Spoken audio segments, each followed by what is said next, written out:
बिहार दौरे पर Rahul Gandhi mountain man Dashrath Manjhi के गांव गहलौर जाकर श्रद्धांजलि दी। दशरथ मांझी के परिवार से भी की मुलाकात। नालंदा में राहुल गांधी का भव्य स्वागत। दलित प्रबुद्ध लोगों के साथ संविधान सुरक्षा सम्मेलन को संबोधित किया। राहुल गांधी बोले, कुछ कंपनियों के लाखों के कर्ज माफ हो जाते हैं। बिहार के नालंदा में जाति जनगणना को लेकर राहुल गांधी का मोदी सरकार पर वार। का मोदी सरकार असली जाति गणना नहीं कराएगी, सही से जाति जनगणना होगी, सरकार की हालत खराब हो जाएगी। राहुल के दौरे पर बोले गिरिराज सिंह, भारत की सेना के शौर्य का विरोध कर रहे हैं। राहुल ने सेना के शौर्य पर प्रश्न चिन्ह खड़ा किया। पाकिस्तान जैसी राहुल गांधी की भाषा।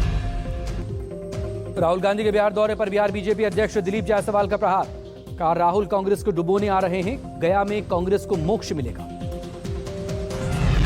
नितिन नवीन बोले, महिलाओं का शोषण कांग्रेस की सरकार के कार्यकाल में सबसे ज्यादा क्यों हुआ। राहुल अपने परिवार के बाहर न किसी दलित को देखते हैं, न ही किसी महिला को। आरजेडी नेता तेजस्वी यादव बोले, बिहार में अपराधी बेलगाम, लगातार हो रही है वारदातें, पुलिस लाचार और सरकार अचेत अवस्था में। नीतीश पर हमला बोलते हुए तेजस्वी यादव बोले, बिहार की सरकार अचेत अवस्था में, सीएम सरकार चलाने के योग्य नहीं। यह सवाल 13-14 करोड़ बिहार के लोगों का। दुनिया के सबसे ऊंचे पुल का पीएम ने उद्घाटन किया। Katra to Srinagar Chenab railway bridge की शुरुआत। कश्मीर घाटी को पूरे देश से जोड़ेगा चिनाब ब्रिज।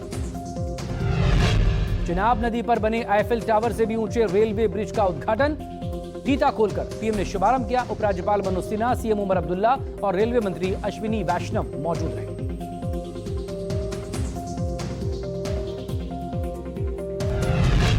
ये मोदी ने कहा, नया रेल पुल देश के नए सामर्थ्य का जय घोष। कश्मीर भारतीय रेलवे नेटवर्क से जुड़ा, जम्मू कश्मीर के विकास को मिलेगी नई रफ्तार।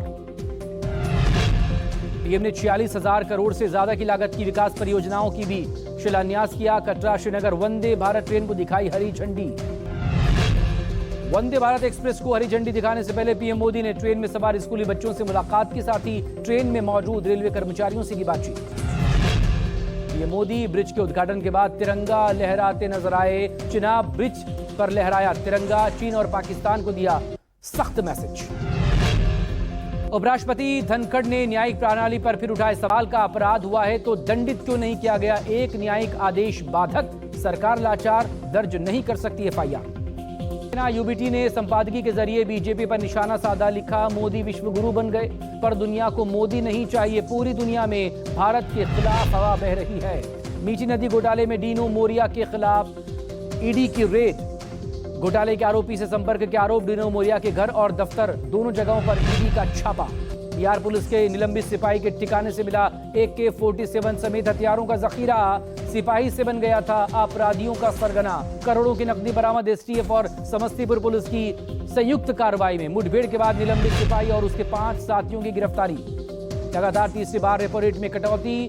5.50% की कटौती का ऐलान हुआ। अब रेपो रेट भी 5.5%।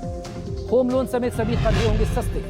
बेंगलुरु भगदड़ मामले में विराट कोहली के खिलाफ कब्बन थाने में शिकायत दर्ज करवाई गई। समाजसेवी HM वेंकटेश ने दर्ज करवाई शिकायत।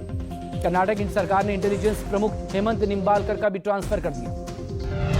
बिहार के बाकी बैंक मैनेजर ने ग्राहकों के खातों से करोड़ों रुपए निकाल लिए। करीब 110 से ज्यादा खातों से 4,58,00,000 रुपए ट्रांसफर किए। बैंक मैनेजर करीब 2.5 साल तक गलत तरीके से रुपए निकालकर शेयर बाजार में इन्वेस्टमेंट कर रही है। आरोपी बैंक मैनेजर गिरफ्तार। बकरीद पर यूपी डीजीपी ने अधिकारियों को निर्देश दिए। सीएम योगी ने चेतावनी जारी करते हुए कहा, किसी भी प्रतिबंधित पशु जैसे गाय, नीलगाय की कुर्बानी नहीं होनी चाहिए। भारत में कोरोना का संक्रमण एक बार फिर तेजी से बढ़ रहा है। एक्टिव मरीजों की संख्या 5,364 पर पहुंची। 4,724 मरीज रिकवर।